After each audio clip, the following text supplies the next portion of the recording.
Hello friends, welcome to Nandkishore classes. आज का lecture बहुत ही इंटरेस्टिंग होगा क्योंकि आज हम ये सीखेंगे कि कैसे एक यूजुअल फॉर्म को साइंटिफिक फॉर्म में कन्वर्ट कर सकते हैं। अक्सर बच्चों को प्रॉब्लम आती है कि 10 की पावर क्या होगी। मैं एक बार बता देता हूँ कि साइंटिफिक फॉर्म होती क्या है ताकि कन्फ्यूज़न दूर रहे, और फिर देखते हैं कि कैसे कन्वर्ट करते हैं। सबसे पहले यूजुअल फॉर्म और दूसरी हमारे पास स्टैंडर्ड फॉर्म भी बोलते हैं, साइंटिफिक फॉर्म भी बोलते हैं। यूजुअल फॉर्म में जैसे कोई नंबर है 357.48, 357.48, ये मेरा यूजुअल फॉर्म है। हम इस तरह से यूज करते हैं नंबर्स को।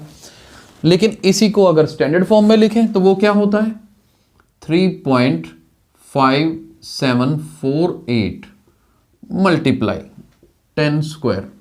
अभी क्या प्रॉब्लम्स आती हैं, बड़े ध्यान से देखिएगा। सबसे पहले तो ये 10 की पावर कितनी आएगी, 2 आएगा, 3 आएगा, 4 आएगा, नेगेटिव भी हो सकती है। तो कंफ्यूजन यहां होती है कि पॉजिटिव लेनी है कि नेगेटिव लेनी है। बच्चे याद कर लेते हैं लेफ्ट टू राइट डेसिमल जाएगा तो ये करेंगे, राइट टू लेफ्ट जाएगा तो डेसिमल लेंगे, ये करेंगे। लेकिन एग्जाम में कंफ्यूजन हो जाती है कि लेफ्ट वाला कौन सा था या राइट वाला कौन सा था।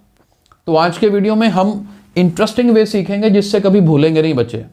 दूसरी बात, जैसे स्टैंडर्ड फॉर्म होती क्या है, एक होल नंबर के बाद डेसिमल होता है, यानी कि यहां डेसिमल जहां मर्जी हो, आपका इसका आंसर लिखना है पहले एक होल नंबर और उसके बाद डेसिमल, यानी कि एक डिजिट के बाद डेसिमल, बाकी सारे डिजिट्स बाद में।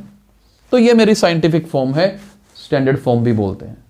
लिखने का तरीका बड़े ध्यान से देखना, बहुत ही इंटरेस्टिंग होगा। मैं एक आसान मेथड से बताने वाला हूं, कंसेप्ट से नहीं। कंसेप्ट से तो वीडियो हम ऑलरेडी बना चुके हैं, आप सर्च कर सकते हैं, लेकिन ये ऐसा तरीका है जो कभी भूलेगा नहीं।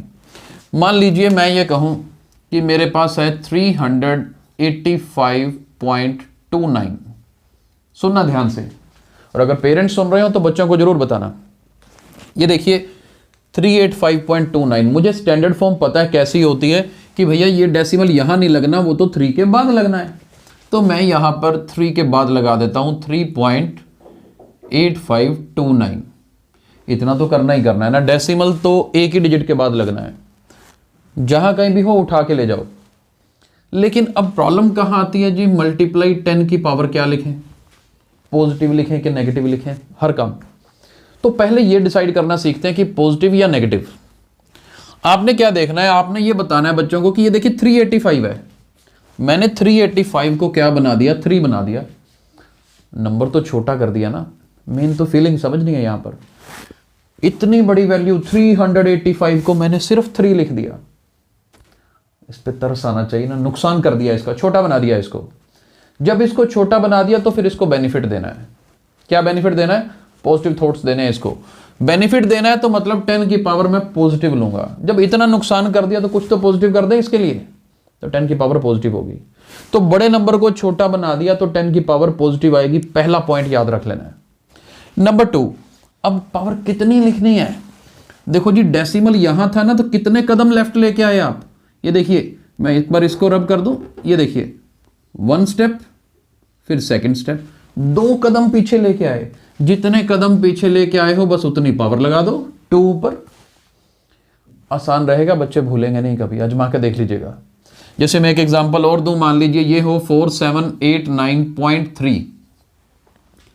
अब इसको स्टैंडर्ड में लिखना है तो अपने पास क्लियर है कि ये बनेगा जी 4.7893। ठीक है जी, इतना तो बनेगा ही बनेगा।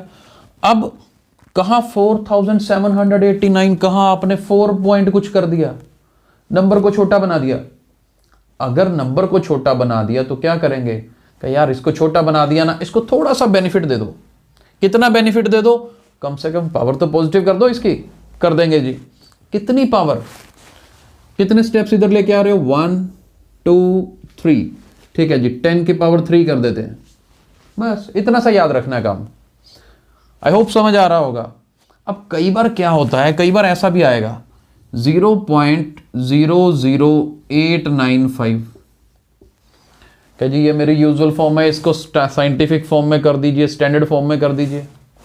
तो हम कहेंगे यार नंबर तो मेरे को यही नजर आ रहा है 895, तो ये 8.95 तो बनेगा ही। स्टैंडर्ड फॉर्म होती है ऐसी, करें क्या।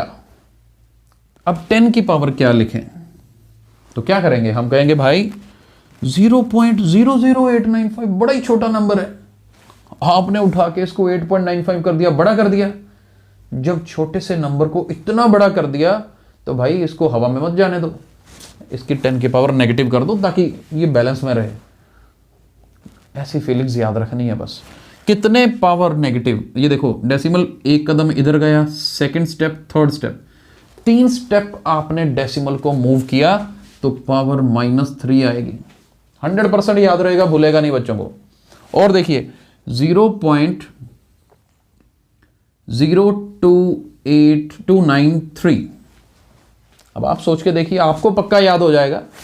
0.0293 तो सर 2.93 तो लिखना ही है, ये तो मजबूरी है, साइंटिफिक फॉर्म होती ऐसी है। अब 10 की पावर पॉजिटिव लें या नेगेटिव लें, सवाल तो यही है ना। भैया इतने छोटे से नंबर को इतना बड़ा बना दिया, कहाँ 0 पॉइंट कुछ था, कहाँ उसको 2.93 बना दिया, बड़ा कर दिया ना, नंबर बड़ा कर दिया, पावर नेगेटिव कर दो तो पावर तो नेगेटिव आएगी, लेकिन कितनी, 1 2 स्टेप नेगेटिव, यानी कि पावर -2। बस इतना सा फीलिंग याद रख लेनी है। Left to right, right to left में हमने महसूस किया है, बच्चों को कंफ्यूजन होती है, बहुत बार देखा है, इसलिए ये तरीका बनाया है कि थोड़ा सा महसूस कर लो, फील कर लो, क्योंकि फीलिंग आजकल बच्चे भी जल्दी ले जाते हैं। तो यहां पर क्या करना है, एक बार फिर से रिपीट कर देता हूं, बड़े नंबर को छोटा बना दिया, उसको थोड़ा बेनिफिट दे दो, उसकी पावर पॉजिटिव कर दो। छोटे नंबर को बड़ा बना दिया, उसकी पावर नेगेटिव कर दो, ताकि सभी खुश रहें। आई होप आपको ये मेथड समझ आया होगा। और यूजुअल से स्टैंडर्ड फॉर्म, या फिर स्टैंडर्ड को क्या बोलते हैं, साइंटिफिक भी बोलते हैं, वो मेथड याद रहेगा। और जो बच्चे इसको यूजली करते हैं वो 7th क्लास के बच्चों में स्टार्ट हो जाता है ये सिलेबस में, पावर्स एंड एक्सपोनेंट्स चैप्टर में, उसके बाद 8th में भी आता है, और आगे तो लाइफ भर काम आता ही है। फिजिक्स में बहुत ज़्यादा यूज होती हैं ये साइंटिफिक टर्म्स। तो अगर आपको लगता है कि ये वीडियो बच्चों के लिए हेल्पफुल है तो इस वीडियो को लाइक और शेयर जरूर करिए। Thank you so much.